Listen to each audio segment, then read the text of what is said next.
2부 예배에 참석하신 우리 성도님들을 주님의 이름으로 주님의 사랑으로 축복합니다. 사랑합니다.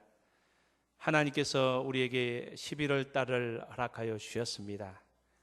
11월 달 한 달 동안도 하나님께서 우리의 선한 목자가 되어주시고 우리와 동행하여 주실 줄로 믿습니다.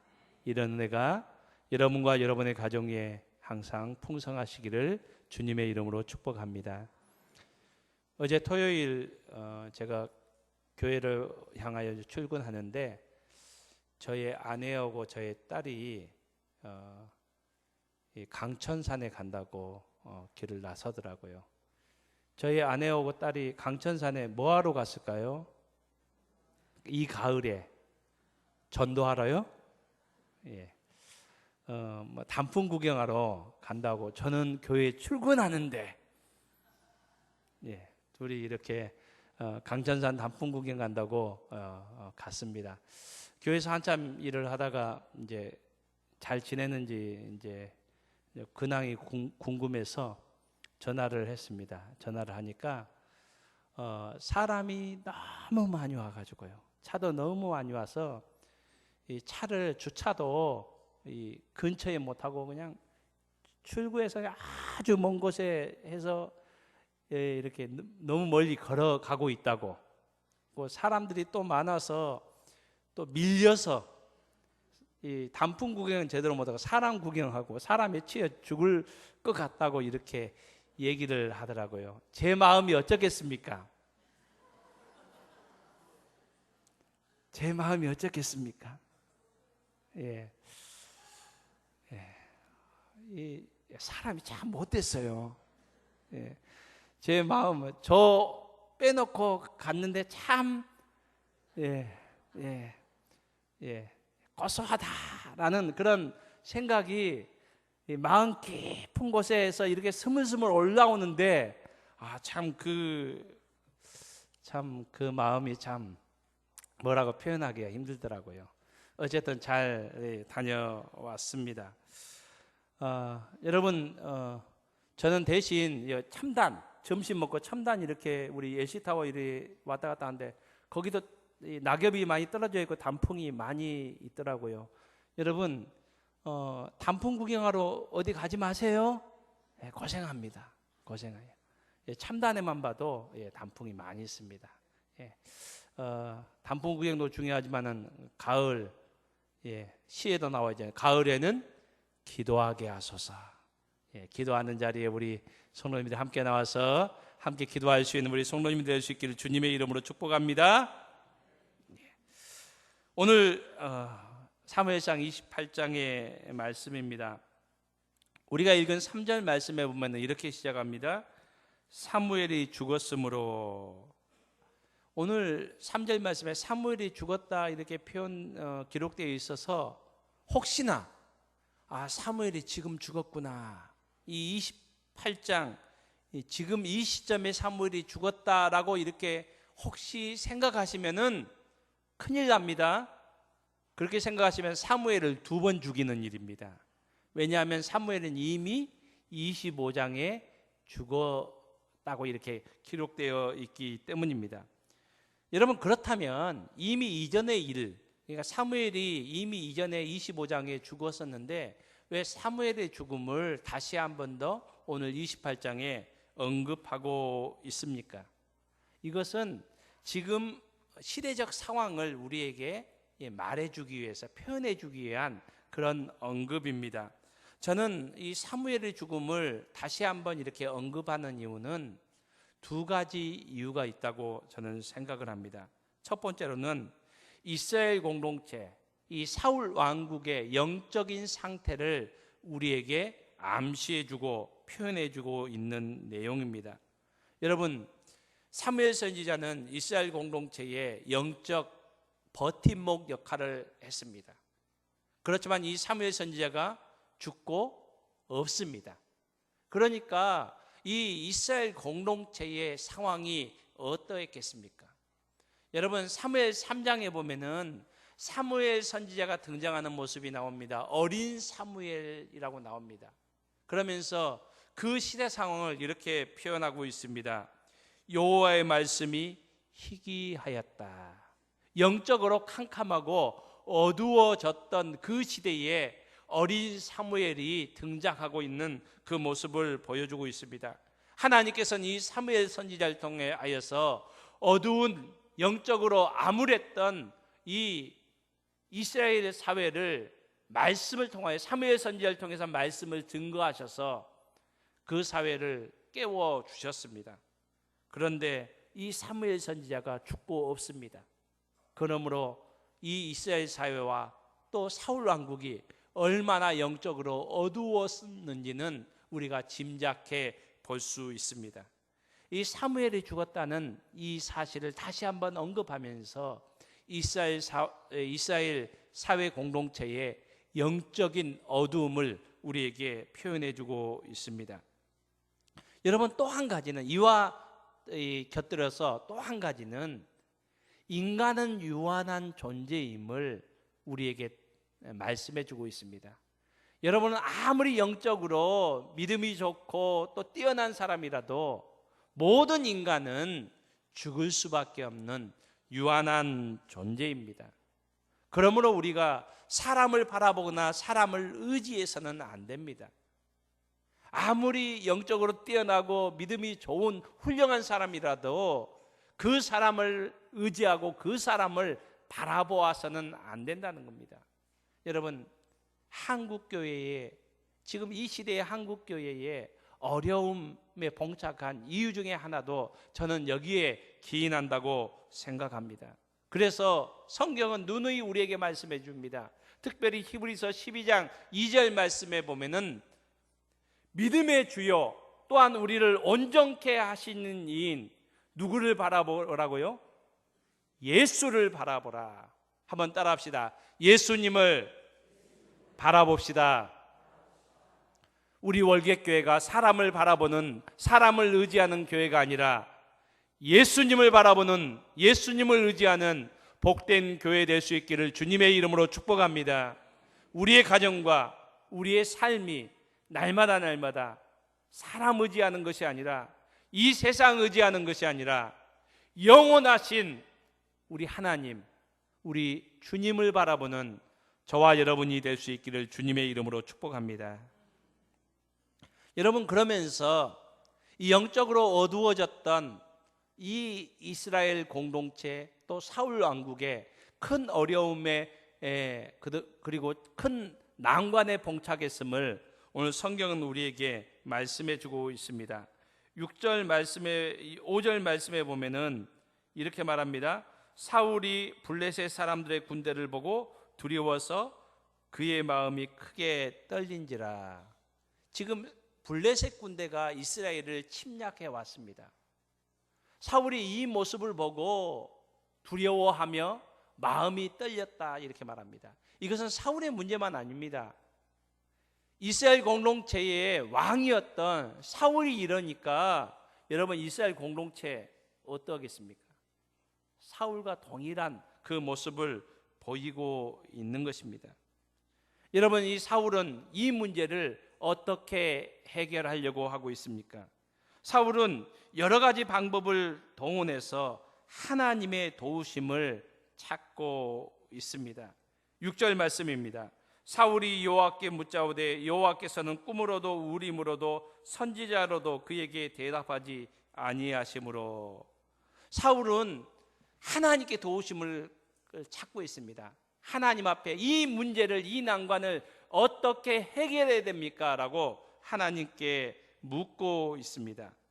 여러분, 이 사울이라는 이 단어가 어디에서 왔는고 하니까 사알이라는 이 동사가 있습니다. 동사의 사알이라는 동사의 수동태가 사울입니다. 이 사알이라는 동사, 히브리어 동사는 어떤 뜻을 갖고 있는고 하니까 구하다, 묻다라는 그런 의미를 갖고 있습니다. 그러니까 이 사울이라는 이름이 구하는 사람, 이 찾는 사람, 이 사알, 구하고 또 묻는 그런 의미를 가진 단어에서 왔습니다. 어떻게 보면은 사울의 이름에 합당한, 하나님 앞에 이 문제를 가지고 와서 하나님 앞에 묻는 지극히 정상적이고 좀 믿음의 모습을 보여주는 사울의 모습 같아 보입니다. 그렇지만 사울은 하나님 앞에 이 문제를 가져와서 하나님께 묻지만은, 도우심을 간구하지만은, 여러분 그 결과는 어떠합니까? 하나님께서 침묵하셨습니다. 여러분, 저와 여러분의 삶 가운데서도 우리가 우리의 문제를 가지고 하나님 앞에 구하고 찾고, 하나님 앞에 이 문제, 이 난관을 어떻게 해결했으면 좋겠습니까? 하나님 도와주십시오라고 하나님 앞에 우리가 구하고 또 묻고 하나님을 찾음에도 불구하고 하나님께서 우리의 삶 가운데서 침묵하신다면은 여러분 큰 문제 아니겠습니까? 오늘 본문에 보면은 이 사울이 여러 가지 방법을 동원해서 이 하나님의 뜻을 묻고 있습니다. 첫 번째 이렇게 나오는 것이 꿈이라고 나옵니다. 오늘 우리 한글 성경에는 꿈이라고 나와 있지만은 히브리 원문에 보면 꿈들이라고 나옵니다.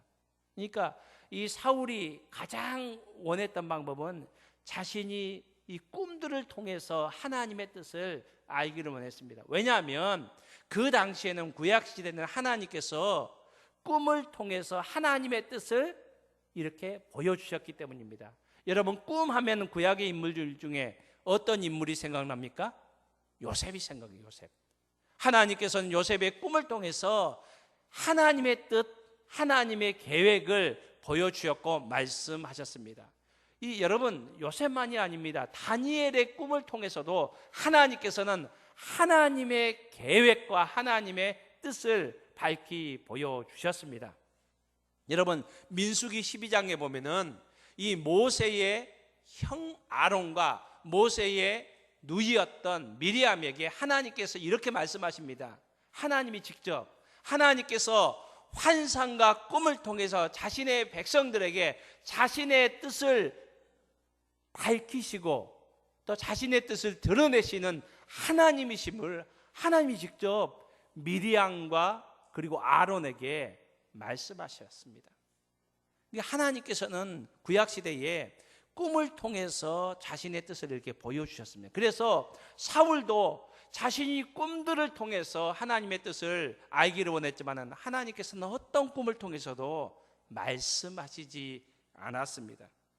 그래서 이 사울은 또 어떤 방법을 취합니까? 선지자를 통해서. 여러분, 선지자는 어떤 사람입니까? 하나님께 세우신 사람들입니다. 그리고 이 선지자는 하나님의 뜻을 이스라엘 백성들에게 또 왕에게 전달하는 그런 임무를 가진 사람이었습니다. 이 사울은 선지자를 통해서 또 알기를 원했습니다. 여기 오늘 우리 한글 성경에도 선지자라고 이렇게 나오지만은 히브리 원문에 보면은 선지자들이라고 나옵니다. 그러니까 여러 선지자들을 이렇게 찾아가서 하나님의 뜻을 알기를 원했다는 겁니다. 여러분, 지금은 사무엘 선지자는 죽고 없습니다. 그러므로 여러분, 선지자가 없었을까요? 아닙니다. 여러 선지자들이 있었습니다. 그렇지만 그 선지자들을 찾아갔지만은 하나님께서는 이 여러 선지자들 통해서도 말씀하시지 않았습니다.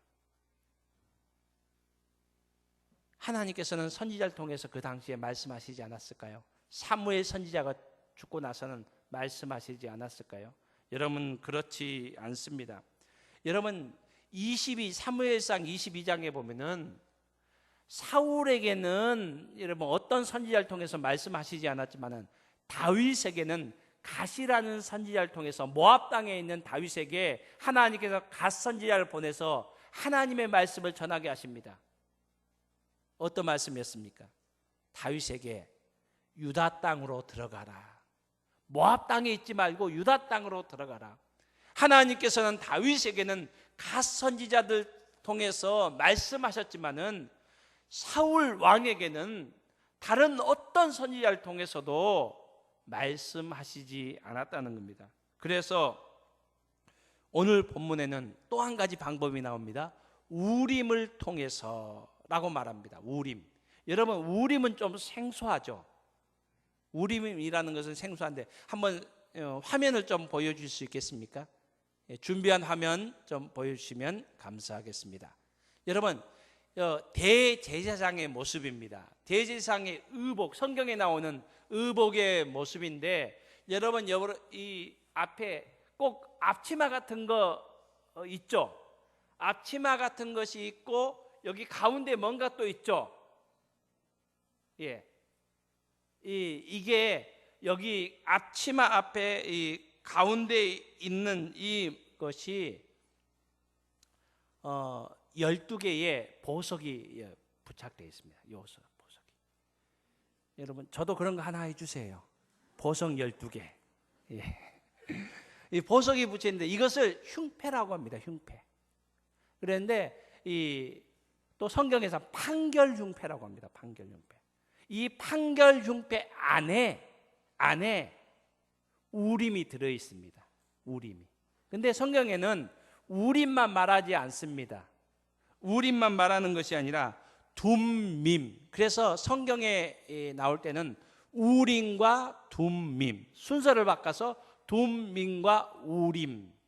이게 어떤 모양과 어떤 재질로 만들어졌는지 성경에는 이것에 기록되어 있지 않습니다. 다만 성경에서 말씀하고 있는 것은 출애굽기와 레위기와 신명기서에 3번 이게 나오는데 이것을 통해서 우림과 둠밈을 통해서 하나님께서 하나님의 뜻을 보여주셨습니다. 그러니까 이것들을 통해서 하나님께서 우리에게 무엇을 원하시는지 이스라엘 백성들이 하나님의 뜻을 이런 것을 신탁이라고 신탁. 하나님의 뜻을 알게 되는 것. 그러니까 신탁을 알게 되는 도구였습니다.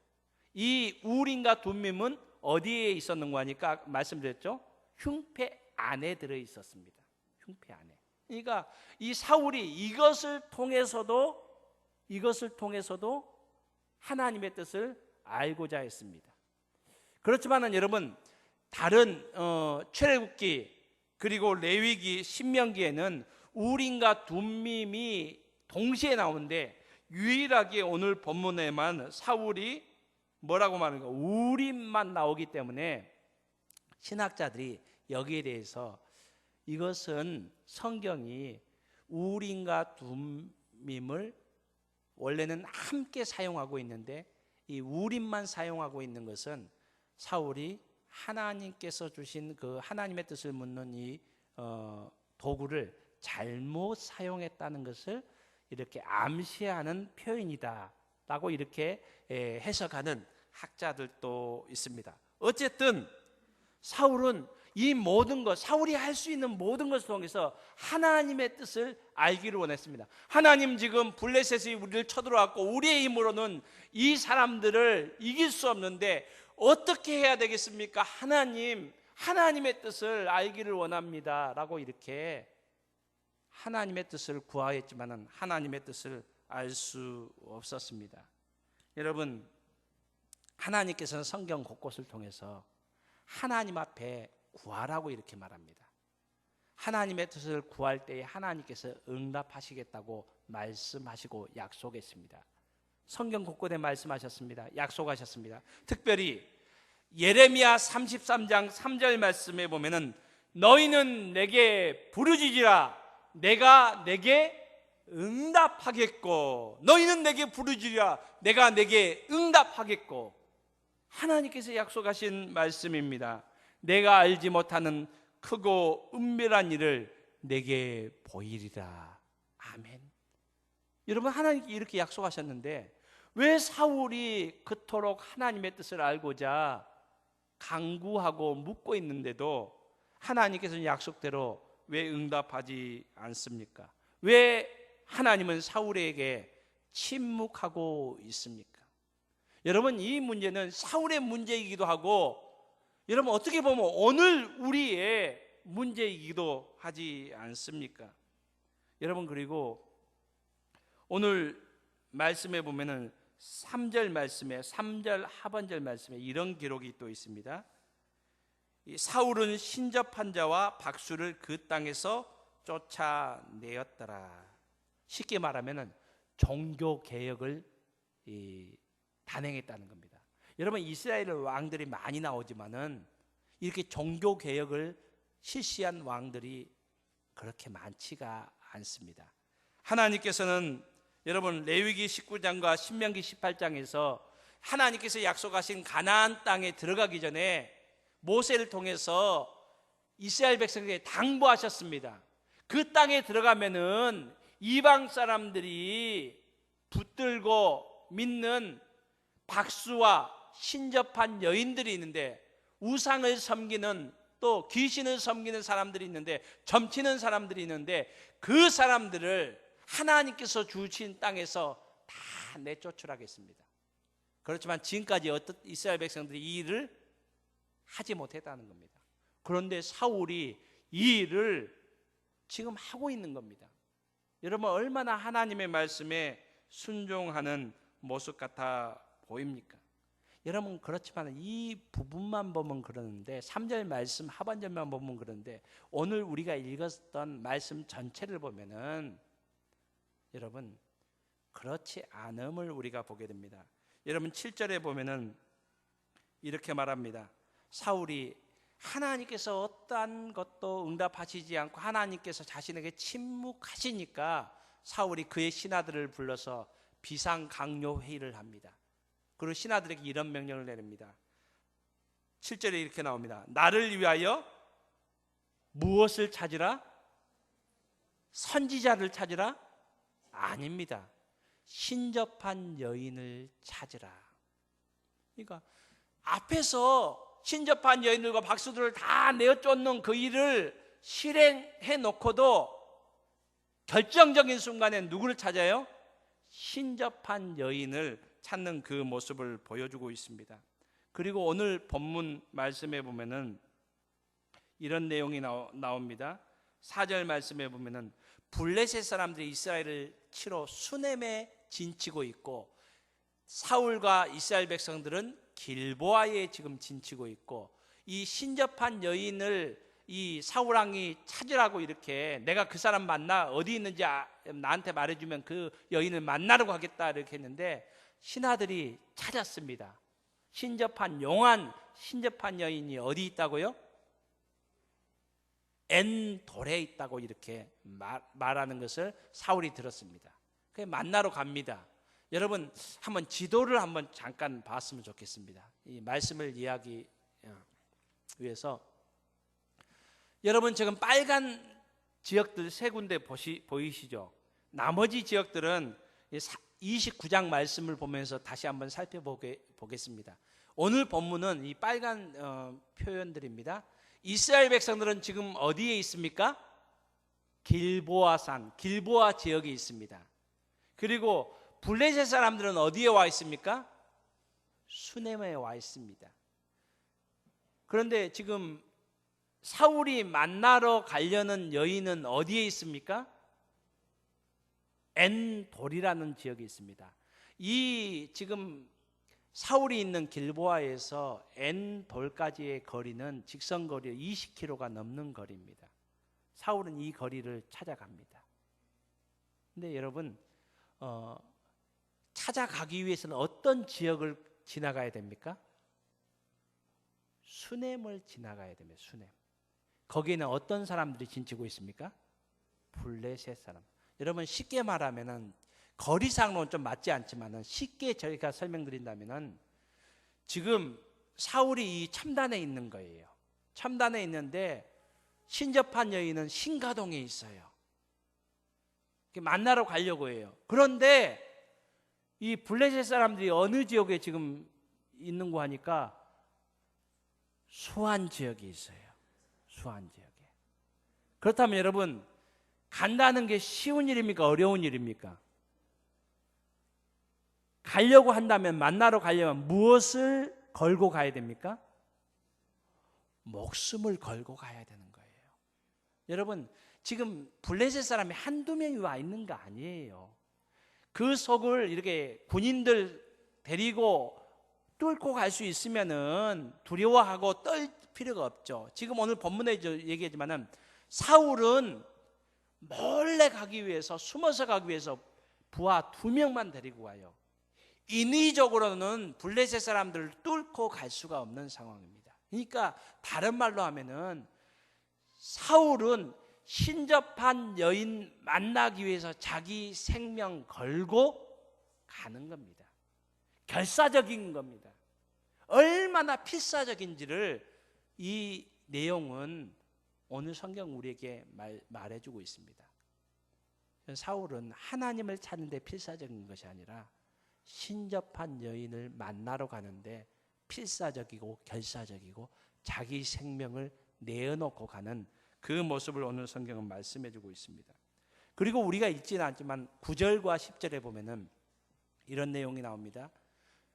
이 사울이 변장을 합니다. 자기의 모습을 모르도록 변장을 하고 이 신접한 여인에게 가서 죽은 사람을 불러내라. 죽은 사람, 이 누군가 하니까 사무엘서가 죽었는데 죽은 사무엘을 불러, 이걸 초혼이라고 합니다. 초혼을 하라는 겁니다. 그럴 때에 이 신접한 여인이 뭐라면 깜짝 놀라면서 이런 얘기 9절에 나옵니다. 이 신접한 여인이 사울 왕인지 모르고 당신 지금 미쳤냐고, 우리 나라의 왕인 사울 왕이 얼마 전에 박수와 신접한 여인들 다 쫓아내고 이 일을 행하면은 벌을 내렸는데 당신 나한테 일을 시키면 나 죽이려고 하냐고 펄펄 뜁니다. 그러니까 10절에 사울이 뭐라고 하는 거 하니까 이 신접한 여인에게 염려하지 말고 내가 여호와의 이름으로 맹세하노니. 여러분, 여호와의 이름으로 맹세. 그러니까 하나님의 이름으로 얘기하고, 여러분 그리고 지금 신접한 여인을 만나러 가는, 자기 생명을 내어놓고 필사적으로 결사적으로 신접한 여인을 만나려고 엔돌까지 가는 이유와 목적이 뭡니까? 죽은 사무엘 선지자 어떻게 초혼 의식을 통해서 만나보려고. 이 이유가 또 뭡니까? 하나님께 침묵하시니까 하나님의 뜻을 알려고 하는 겁니다. 하나님의 뜻을 좀 알아보려고. 여러분, 사울의 모습은요, 하나님의 뜻을 알려고 하면서 어떤 행위입니까? 하나님께서 싫어하는 방법, 하나님께서 금하신 방법들을 통해서 하려고 하는. 여러분, 이 모습은 사울 왕이 처음이 아니었습니다. 이번이 처음이 아닙니다. 여러 번이었습니다. 특별히 여러분 사무엘상 15장에 보면은 여러분 아말렉과의 전쟁을 할 때에 하나님께서 사울에 금하신 것이 있습니다. 그 중에 하나가 아말렉 족속의 이 짐승들 아무리 좋아 보여도 다 죽여버리라고 했습니다. 그런데 사울이 소와 양 가운데서 좀 이 약한 것들은 다 죽이되 좋아 보이는 것, 살찌고 기름진 것들은 남겼습니다. 사무엘 선지가 보면서 왜 하나님의 명령을 어겼습니까? 라고 이렇게 얘기하니까 사울 선지자가 사울 왕이 뭐라고 합니까? 하나님 앞에 제사하기 위해서, 예배하기 위해서. 그러니까 하나님 앞에 예배하기 위해서 하나님께서 하나님께서 명령하신 것을 어겼다는 겁니다. 그래서 사무엘 선지자가 하나님의 말씀을 전합니다. 뭐라고 얘기합니까? 우리가 잘 아는 말씀입니다. 순종이 제사보다 낫고 듣는 것이 수양의 기름보다 낫다. 여러분, 지금 사울의 모습이 이러한 모습이라는 겁니다. 여러분, 혹시 우리의 모습 가운데 이런 모습이 혹시는 있지는 않습니까? 한국교회의 모습 가운데 이러한 모습은 있지는 않습니까? 참 한국교회를 한동안 떠들썩게 했고, 한국교회만 아니죠, 한국 사회를 참 시끄럽게 했던, 지금도 진행 중인 차마 말하기 부끄러운 그런 일, 여러분 우리 모두가 알고 있지 않습니까? 그 일이 그 교회 하나만의 일이겠습니까? 그 교회 이름은 제가 말씀드리지 않겠습니다. 교인만 제적교인이 10만 명이 넘는다고 합니다. 1년 예산만 370억이라고 합니다. 일년 교회 예산이. 교회의 이 부동산의 그 공시지가만 1,700억이라고 합니다. 교회가 소유하고 있는. 어떻게 보면 하나님께서 참 은혜 주셨고 복을 주셨다라고 이렇게 생각할 수 있지만 과연 그럴까요? 이 교회가 세습을 하였습니다. 근데 여러분, 교단 법으로도 금한 일입니다. 결국에는 교단도 허락을 했습니다. 그 이유가 뭡니까? 교회를 위해서, 하나님의 교회를 위해서 한다고 하지만은 과연 하나님께서 이 일을 기뻐하시는 일일까요? 여러분, 이것이 우리의 삶 가운데, 조그만 모습 가운데, 은밀한 모습 가운데 우리가 교회 일을 하면서 하나님을 위해서 한다고 하면서 우리 모습 속에서 하나님께서 원하시지 않는 방법, 하나님께서 금하신 그런 방법을 우리가 취하고 있는 우리의 모습은 아닙니까? 하나님은, 오늘 성경 말씀은 사울의 영적인 상태를 8절에서 다음과 같이 정확하게 보여주고 계십니다.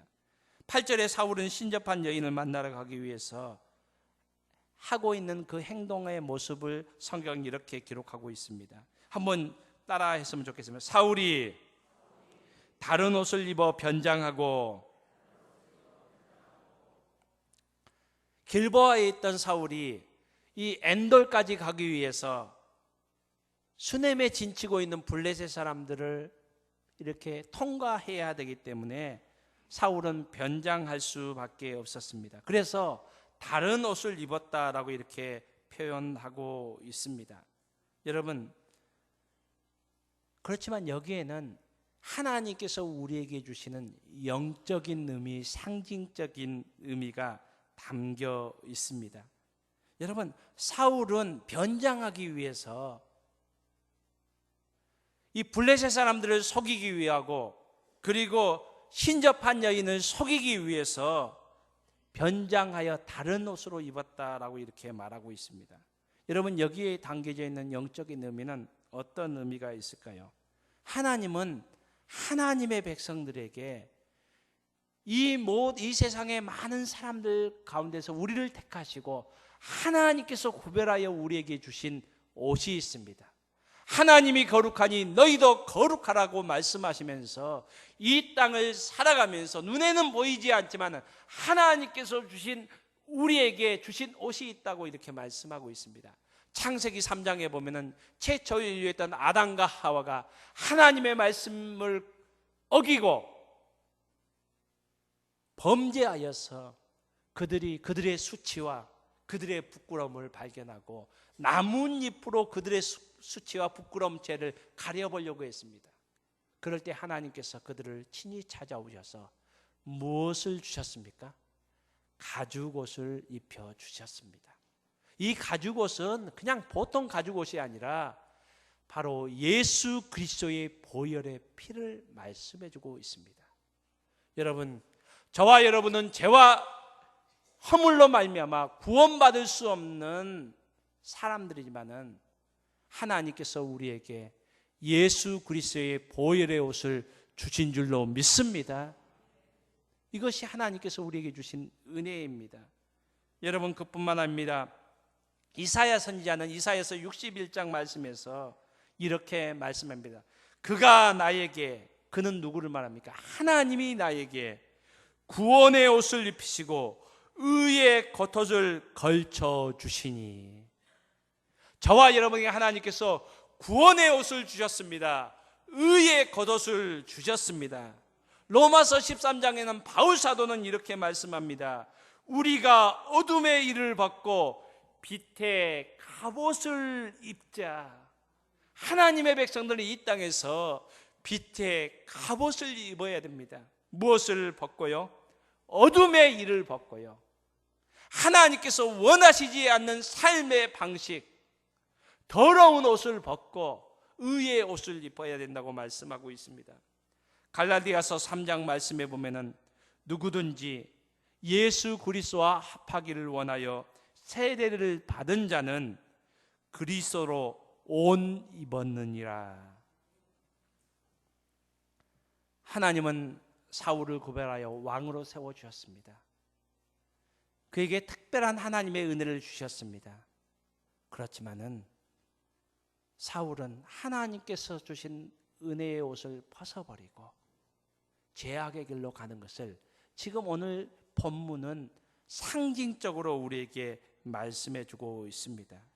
여러분, 사울의 삶 가운데서는 여러분 어떻게 보면은 종교적인 종교 계획도 행하는 모습처럼 종교적인 어떤 행위와 모습은 많이 있었지만은 정작 그 삶 가운데 하나님이 없었다는 겁니다.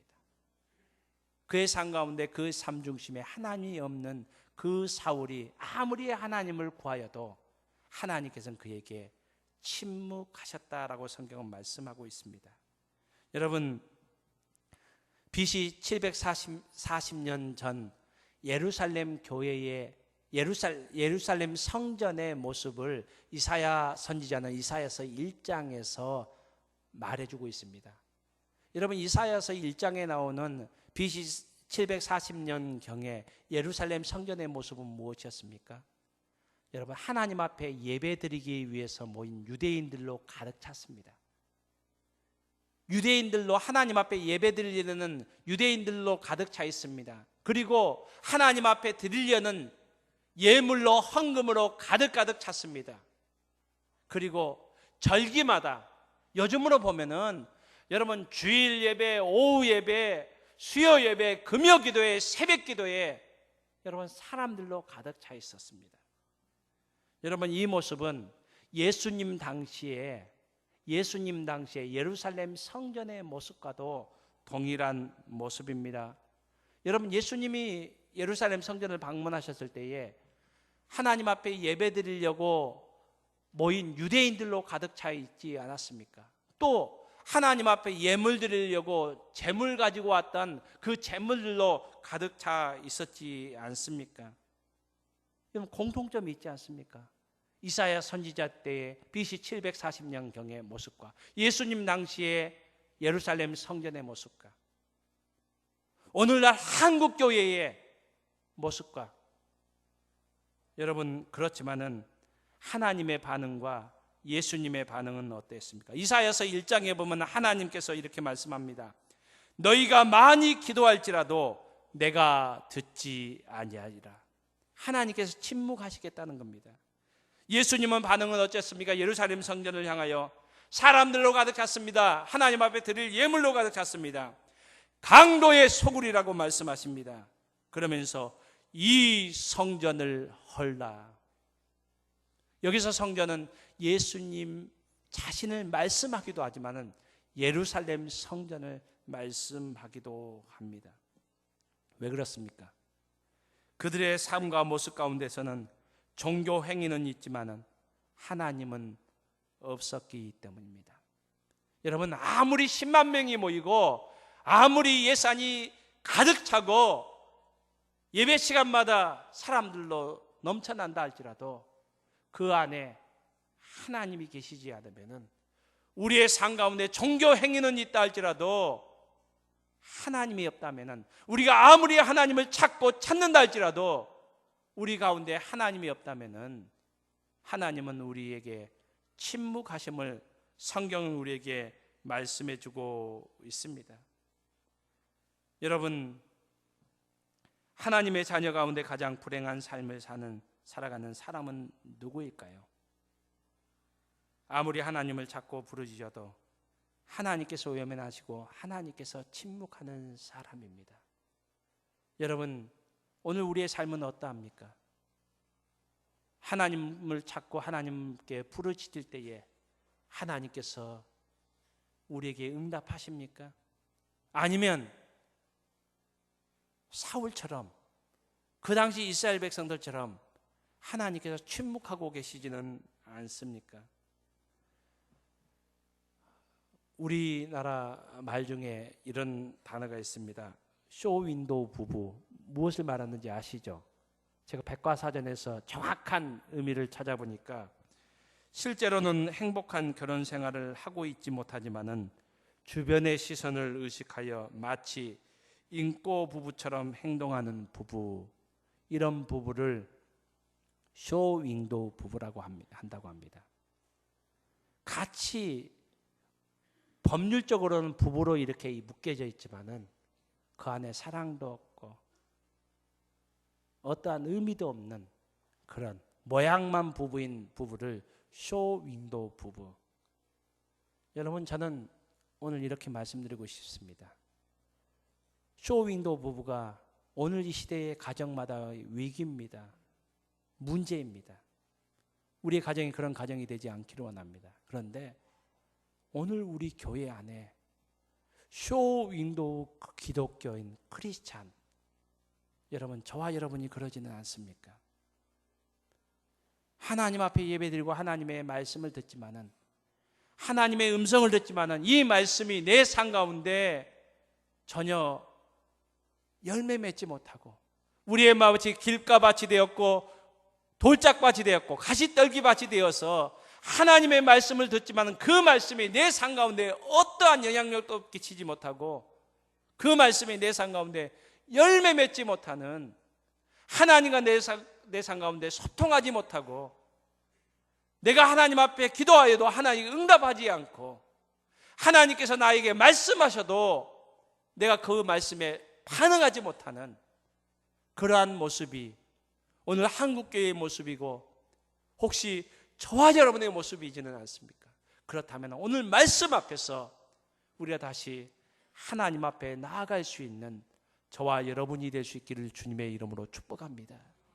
저와 여러분이 하나님 앞에 나아갈 때에 하나님께서 응답하시며 또 하나님께서 우리에게 말씀하실 때에 그 말씀에 민감하게 우리가 반응하는 하나님의 은혜가 다시 회복되는 우리 월계교회 또 저와 여러분의 복된 삶이 되어질 수 있기를 주님의 이름으로 축복합니다.